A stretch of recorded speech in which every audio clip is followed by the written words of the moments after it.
సంగారెడ్డి జిల్లా పటాన్చెరువు మండల కేంద్రంలోని అంబేద్కర్ ఫంక్షన్ హాల్, రామచంద్రాపురంలోని ఓ ప్రైవేట్ ఫంక్షన్ హాల్, అమీన్పూర్ మండలానికి సంబంధించి బాలాజీ కన్వెన్షన్ హాల్లో జరిగిన భూభారతి అవగాహన సదస్సులో జిల్లా కలెక్టర్ క్రాంతి వల్లూరు పాల్గొన్నారు. పటాన్చెరువు అంబేద్కర్ ఫంక్షన్ హాల్లో అంబేద్కర్ విగ్రహానికి పూలమాలలు వేసి, జ్యోతి ప్రజ్వలనతో ఈ కార్యక్రమాన్ని ప్రారంభించారు. ఈ సందర్భంగా భూభారతి నూతన ఆర్ఓఆర్ చట్టానికి సంబంధించిన అంశాలు, మార్గదర్శకాలపై వీడియో సందేశాన్ని ప్రదర్శించారు. ఈ అవగాహన సదస్సులో జిల్లా కలెక్టర్ క్రాంతి వల్లూరు మాట్లాడుతూ, భూభారతి చట్టంతో అధికారుల వికేంద్రీకరణ జరిగిందని, పారదర్శకత జవాబుదారితనమే ఈ చట్టం ముఖ్య ఉద్దేశమని అన్నారు.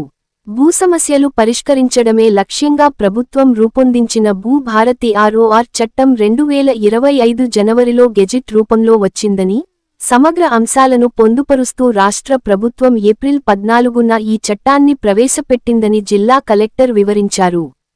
అత్యంత ప్రతిష్టాత్మకమైన భూభారతి చట్టం ప్రయోజనాలు సామాన్య ప్రజలకు చేరాలన్నారు.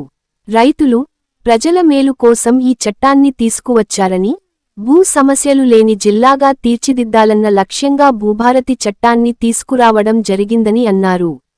భూభారతి చట్టంపై ప్రజల్లో అవగాహన కల్పించడంతో పాటు, పకడ్బందీగా అమలు చేయాలన్న లక్ష్యంతో జిల్లాలోని అన్ని మండలాల్లో అవగాహన సదస్సులను నిర్వహిస్తున్నట్లు తెలిపారు.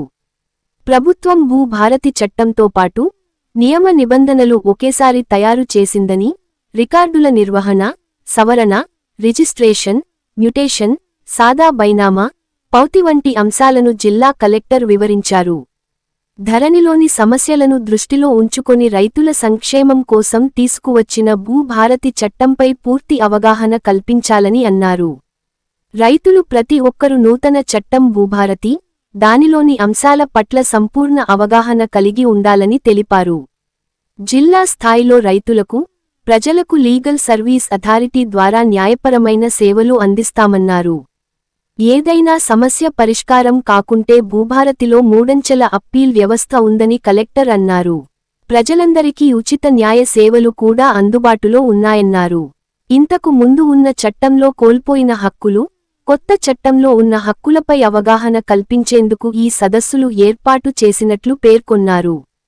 సదస్సుకు హాజరైన ప్రతి ఒక్కరూ తమ తమ గ్రామాల్లో నూతనంగా తీసుకువచ్చిన భూభారతి చట్టం గురించి ప్రజలకు, రైతులకు అవగాహన కల్పించాలని జిల్లా కలెక్టర్ క్రాంతి వల్లూరు సూచించారు.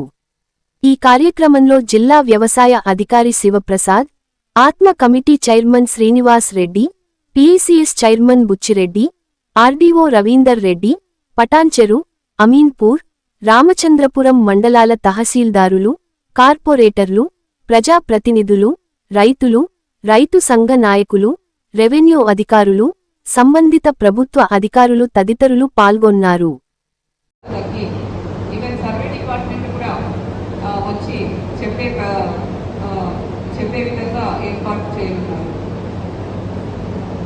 కాబట్టి క్షేత్రస్థాయిలో రైతులు, ప్రజలు ఏవైతే భూ సమస్యలు ఎదుర్కొంటున్నారో వాటన్నిటికీ కూడా ఒక శాశ్వత పరిష్కారం చూపించే విధంగా కొత్త చట్టం ఏర్పాటు చేయడం జరిగింది.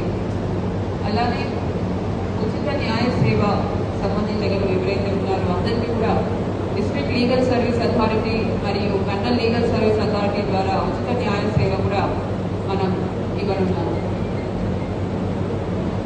అలానే మనం కొన్ని చోట్ల నిషేధిత ప్రాంతాల్లో ఏవైతే పట్టదారు పాస్పోర్ట్స్ మోసపూరితంగా తీసుకున్నారనే కంప్లైంట్స్ పెడుతూ ఉంటామో అవన్నీ కూడా సరిచేయడానికి సిసిఎల్ఏ గారికి అధికారులు ఇవ్వడం జరిగింది. ఏదైనా కంప్లైంట్ కేసు కానీ స్మోమోటో అయినా కూడా సిసిఎల్ఏ గారు అటువంటి నిషేధిత జాబితాలో ఉన్న ట్రాన్సాక్షన్స్ అన్నీ కూడా రద్దు చేసి, పాస్పోర్ట్స్ రద్దు చేసి సరిచేసే అవకాశం ఇవ్వడం జరిగింది. ఈ విధంగా రైతుల భూ హక్కులన్నీ కూడా త్వరగా వారికి అందించే విధంగా ఏవైతే క్షేత్రస్థాయిలో ప్రజలు, రైతులు ఇబ్బందులు పడుతున్నారో అవన్నీ కూడా తెలుసుకుంటూ వాటన్నింటినీ కూడా ఒక మంచి పరిష్కారం చూపిస్తూ భూభారతి చట్టం ఏర్పాటు చేయడం జరిగింది. మరి అందరూ కూడా దీనికి సంబంధించిన ప్రొవిజన్స్ తెలుసుకుంటూ ఈ చట్టాన్ని సద్వినియోగం చేసుకోవాల్సిందిగా కోరుతున్నాను. అలానే రెవెన్యూ యంత్రాంగం కూడా ఏవైతే భూ సమస్యలతో ప్రజలు వస్తున్నారో అవన్నీ కూడా పరిష్కరిస్తూ గవర్నమెంట్ ల్యాండ్స్ అన్ని కూడా ఈరోజు ఈ